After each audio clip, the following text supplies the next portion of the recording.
You know that feeling when you check your account and there's actually money in it? That small, quiet sense of, okay, I'm fine. I want to talk about that feeling because that exact feeling might be the most expensive emotion you have. Not because having money is bad, but because your brain is doing something with that number that nobody ever warned you about. It is reading your balance and calling it your wealth, and those two things are not even close to the same. Here is something I want you to be honest with yourself about. Think about the last time you got paid.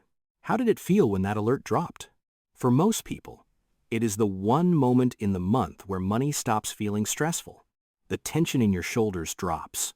The mental arithmetic you've been doing all week finally gives you a break. You feel like you can breathe again.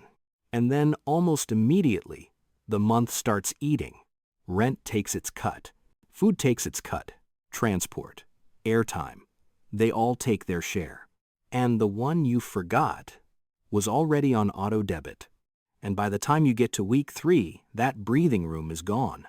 You start the mental arithmetic again, moving things around in your head, calculating what can wait. Sound familiar? I'm not describing a broke person. I'm describing almost everyone. People earning twice your salary are doing the same calculation. People earning half are doing it too. The income changes, but the feeling doesn't, and that should tell you something. It means the problem is not the number, it is the relationship with the number.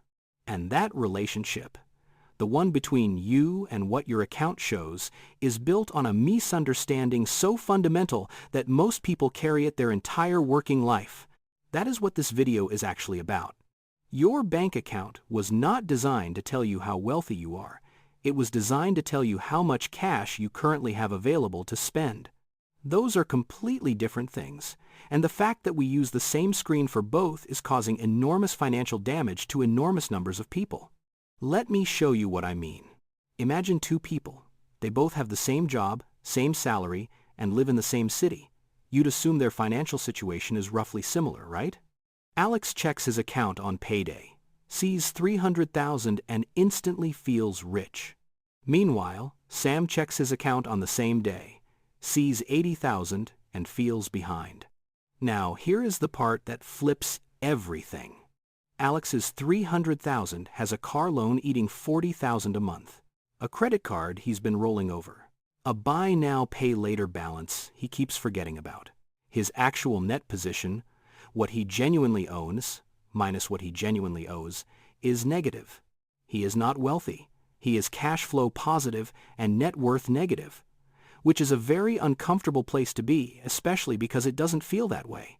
Sam's $80,000 is what remains after he already moved his money to savings and an investment account. He has no debt, and he owns a small piece of land he bought 2 years ago. His account looks like he's struggling, but his financial position is quietly and consistently improving. They earn the same salary, yet live in opposite financial realities, and you cannot tell the difference by simply looking at their accounts. This is the first lie. Your balance shows what came in. It does not tell you what it costs you to receive it. And it absolutely does not tell you what remains when you subtract everything you already owe. The second lie is quieter and more insidious. Cash loses value over time, not dramatically nor overnight, but consistently every single year. While your balance stays the same, inflation steadily reduces what it is actually worth. The number remains unchanged, yet the purchasing power declined, and your account does not reveal it. It just shows you the number cheerfully every morning, as if nothing is changing.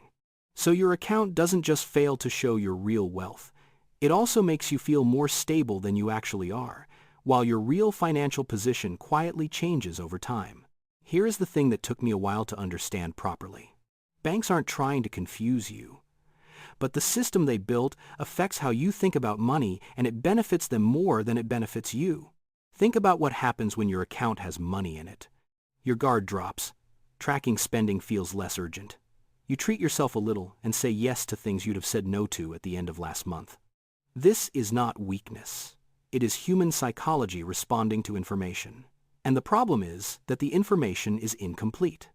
There is a concept in behavioral economics called mental accounting, and it explains a lot of this. Your guard drops. Tracking spending feels less urgent. You treat yourself a little and say yes to things you'd have said no to at the end of last month. Salary goes into the serious bucket. A bonus feels different. It feels like found money. Easy come, easy go. A refund from an overpaid bill is often treated as something new to enjoy, even though it was your money all along. Your brain creates these categories automatically, below your awareness, and they shape every spending decision you make without you ever noticing. Now, combine that with a bank account that shows you one clean, encouraging number, and you have a system almost perfectly designed to encourage confident spending. Not reckless spending, just consistent, confident, and slightly more than you should every month, for years. Over 5-10 years, the compound effect is not small. It is the difference between arriving at 40 with options and arriving at 40 still doing the same calculation you were doing at 25. The account is not the enemy, but trusting it as your only measure of financial health is one of the quietest and most consistent ways people stay stuck. Let me give you a more complete picture of what really measures wealth. Once you see it, the number in your account won't look the same again. Real financial position is made of 4 things working together: what you own, what you owe, what you earn, and what you keep.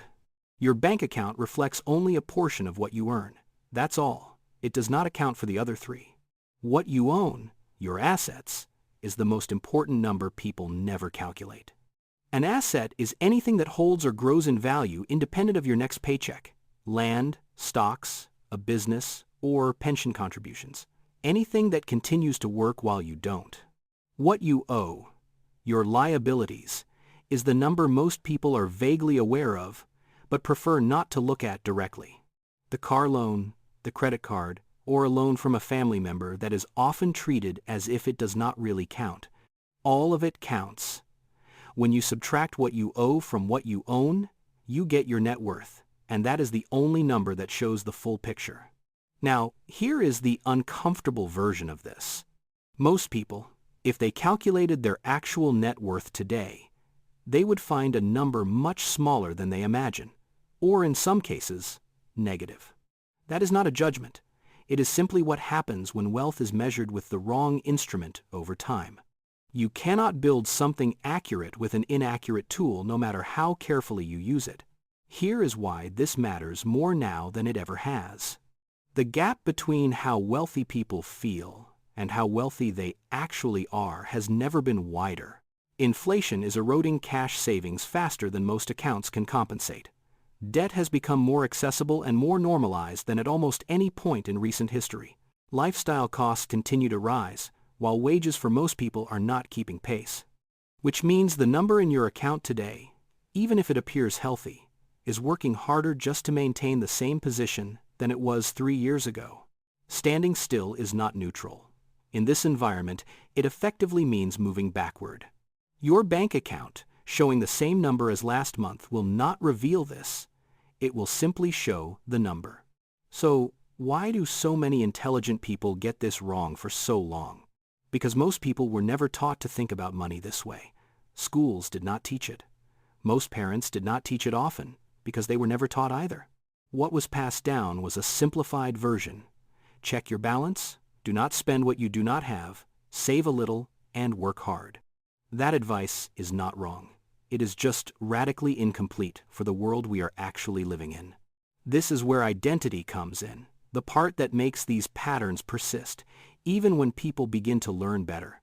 Most people have built their sense of financial identity around how their account feels, not around what they actually own. When the account is up, they feel like they are winning. When it is low, they feel like they are failing.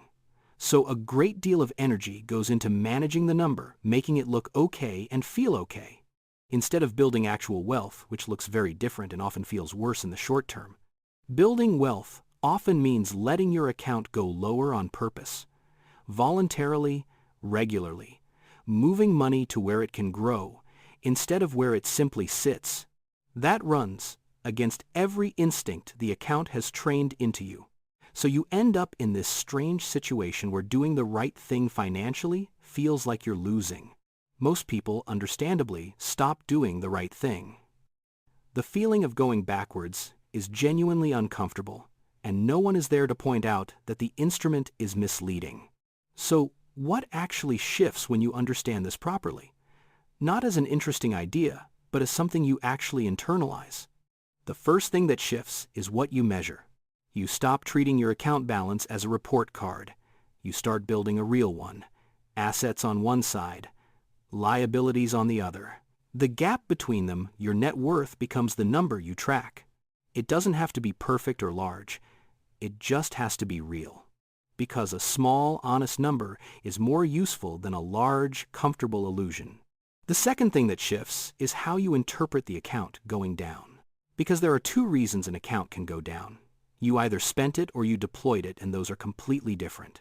Deployed means you moved it somewhere. It will work. Savings, investment, or assets. Something that generates future returns.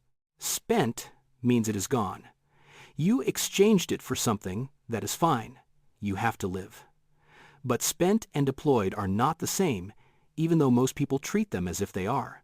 When you start seeing the difference between the two, you start making different decisions about which one happens more often. The third thing that shifts is your time frame.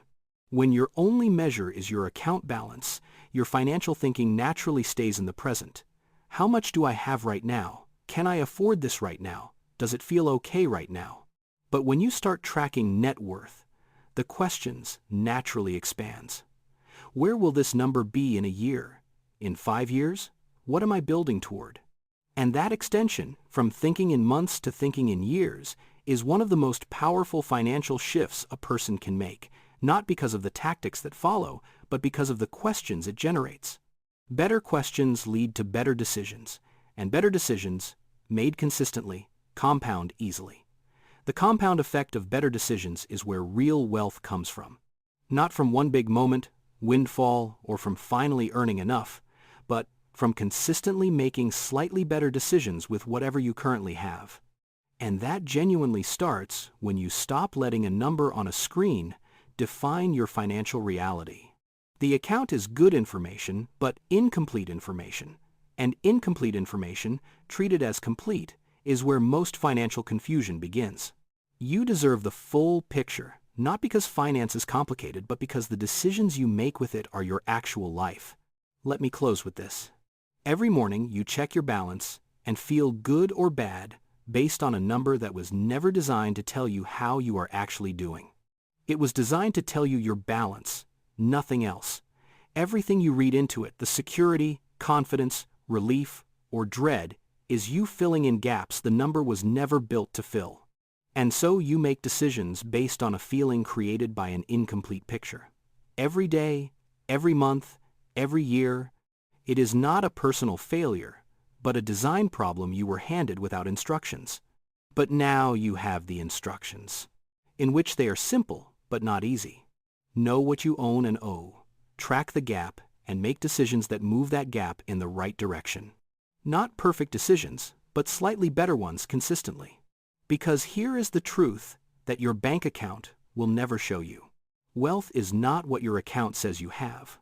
Wealth is what remains if your income stops today.